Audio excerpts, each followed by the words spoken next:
It's totally fine. Except for the fact that my room does not have a flag. It used to be there, but I took it down during COVID because it made me uncomfortable. And I packed it away and I don't know where, and I haven't found it yet. But my kid today goes, hey, it's kind of weird that we just stand and then, we say it to nothing. And I'm like, oh, well, I gotta find it. Like, I'm working on it. I got you.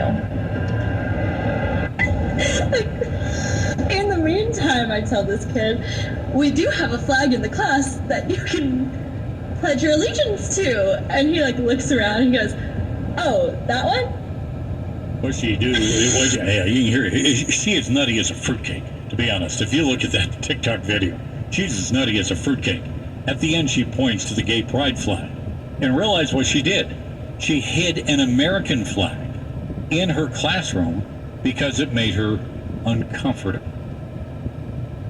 Folks, pay attention to what's being taught in your kid's classroom, right? Meanwhile, Bill Maher, over the weekend, in his Real Time with Bill Maher, had a stinging message for liberals who still believe America is evil, even after the Afghanistan disaster. Now, he spent the first part of his end-of-the-show monologue ripping into Republicans for being too sentimental when it comes to loving America the way many of us do. But then he went after the left, those who hate America, and he brought up the fact that every time he talks to an immigrant will tell him, you don't know how lucky you guys are. Have a little perspective about the stuff we howl about here.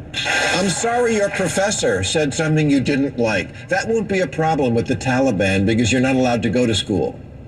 In Saudi Arabia, grown women can be jailed for doing the kind of things we think of as routine without the permission of a male guardian. China rounds you up if you're the wrong religion and puts you in camps. More children in Burkina Faso work than are in school. Only 5% of Burundians have electricity.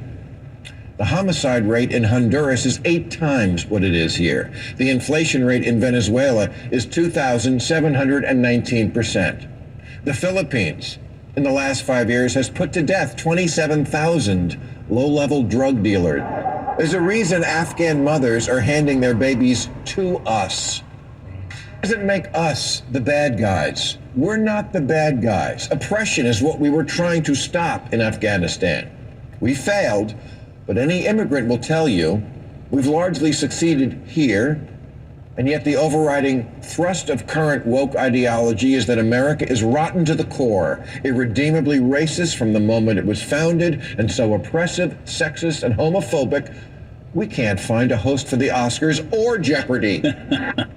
Interesting perspective from Bill Maher over the weekend. By the way, The View, Meghan McCain may have left The View. That's the Whoopi Goldberg, Joy Behar show.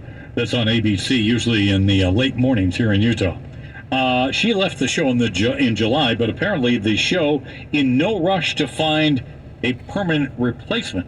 Instead, ABC announced today they will have rotating table of temporary female conservative hosts when it returns to air